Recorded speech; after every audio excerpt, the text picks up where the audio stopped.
শুরু করছি শৈলপুত্রী। নবদুর্গার প্রথম রূপ শৈলপুত্রী, যিনি পূর্বজন্মে ছিলেন দক্ষরাজের কন্যা সতী। পিতার ইচ্ছার বিরুদ্ধে দেবাদিদেব মহাদেব বা শিবকে স্বামী রূপে গ্রহণ করবার পর দক্ষরাজ তার উপর প্রচণ্ড ক্রোধিত হয় এবং শিব তথা সতীকে অপমান করবার জন্য নিজের বাড়িতে একটি মহাযজ্ঞের অনুষ্ঠান আয়োজন করেন।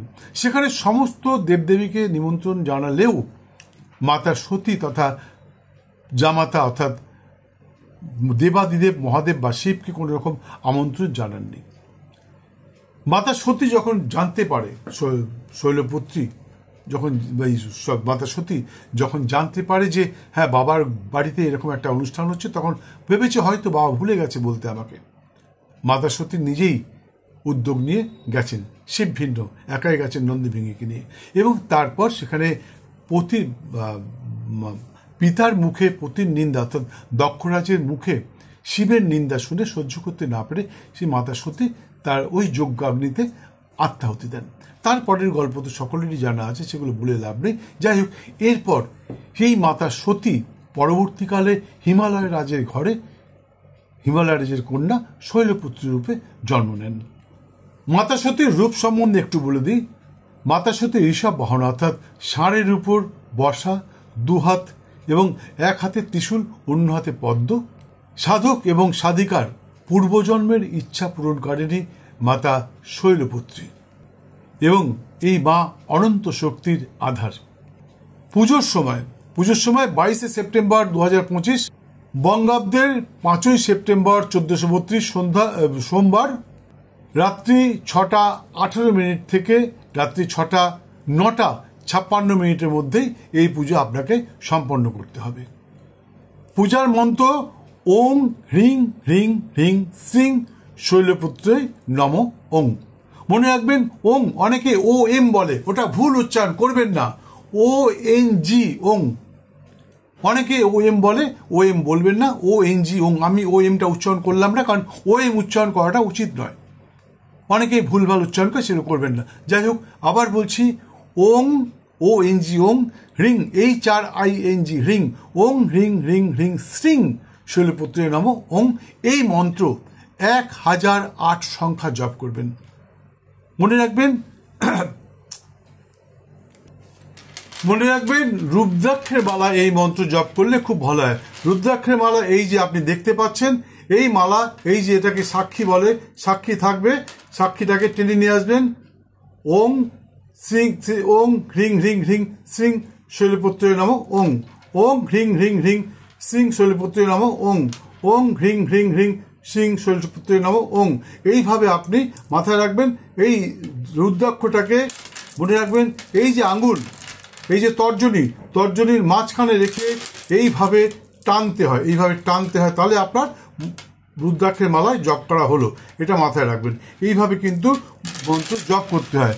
বারবার দেখাবো না, যদি মনে হয় তাহলে আবার দেখে নেবেন, স্ক্রল করে দেখে নেবেন। আর যদি জানবার ইচ্ছা হয় তাহলে একদিন চলে আসুন, আমি আপনাকে দেখিয়ে দেবো কী করে পুজো করতে হয়, যা মন্ত্র জপ করতে। যাই হোক, এই মন্ত্র মনে রাখবেন কম করে 1008 সংখ্যা জপ করা উচিত। কম মানে 1008 সংখ্যা জপ করা উচিত, কম করে 108 বার অবশ্যই জপ করবেন, তাহলে কিন্তু আপনার পুজো অনুষ্ঠান সম্পন্ন হবে না। এরপরে যে ঘট স্থাপন করেছেন সেই ঘটের উপরে আপনি ফুল অর্ঘ্য দেবেন। ফুল অর্ঘ্য অর্থাৎ ফুল দেওয়া, ফুল দান করবেন। কিভাবে কি করবেন? আপনি এইভাবে ফুলটা ধরবেন, 3 আঙ্গুলে ফুলটাকে ধরে ওম এতে গন্ধে পুষ্পে ওং হ্রিং হ্রিং হ্রিং শ্রিং শৈলপুত্রে নম ওং। এইভাবে আপনি 108 বার আপনি ফুলার্ঘ্য দেবেন।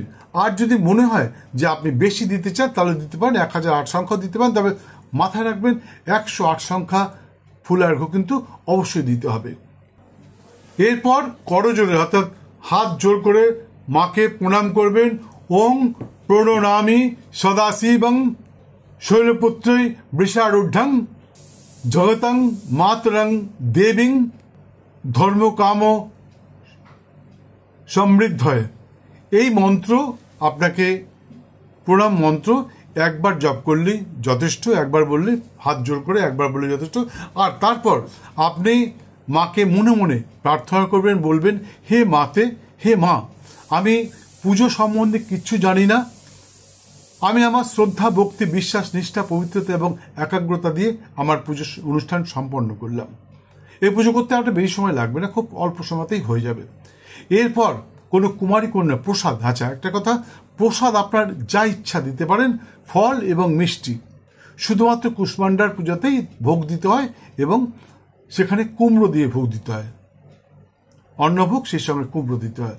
এছাড়া অন্য পুজোতে আপনি শুধু ফল এবং মিষ্টি দিতে পারেন, বা আপনার সাধ্যমতো যেটা ইচ্ছা আপনি দেবেন, কেননা সেটা আপনিই খাবেন বা কাউকে ডিস্ট্রিবিউটও করতে পারেন।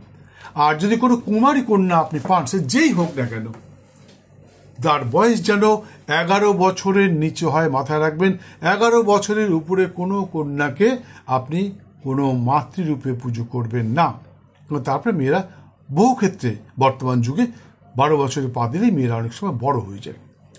যাই হোক, 11 বছরের নিচে, 12 বছরের নিচে অর্থাৎ 11 বছর বয়স পর্যন্ত কোনো কন্যার ডান হাত আপনার মাথায় স্পর্শ করিয়ে তার কাছে মনে মনে, মায়ের কাছে আপনার যে কামনা বাসনাগুলো আছে সেগুলো আপনি চাইবেন।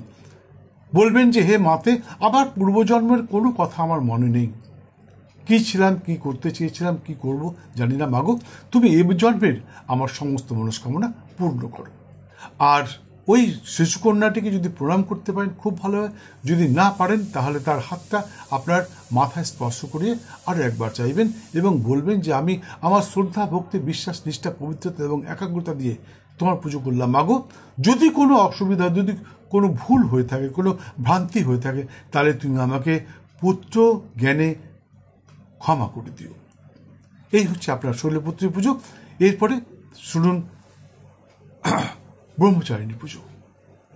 অর্থাৎ পুজো করবার পর যে প্রসাদ সর্বপ্রথম কোনো শিশু কন্যাকে দেবেন যার বয়স 11 বছর নিচে, আর তারপর সেই প্রসাদ সেই শিশুকন্যাকে দেওয়ার পর সর্বপ্রথম আপনি নিজে খাবেন। যদি কোনো শিশুকন্যা না পান তাহলে প্রথমে আপনিই খাবেন। মায়ের উদ্দেশ্যে একটু নিবেদন করবেন, মাগো তুমি তোমার এই প্রসাদ তুমি খেয়েছো মাগো, আমি জানি তুমি এই প্রসাদ খেয়ে, এই আমার দেওয়া খাবার খেয়ে প্রসাদ করে দিয়েছো, তারপরেও তোমাকে আরেকটু প্রসাদ দিলাম, তুমি এটাকে গ্রহণ করো মা, বলে তারপর আপনি নিজে খাবেন এবং অন্যকে ডিস্ট্রিবিউট করবেন। যাই হোক, এরপর বলবো ব্রহ্মচারিণী, দেখতে থাকুন। জয় মা।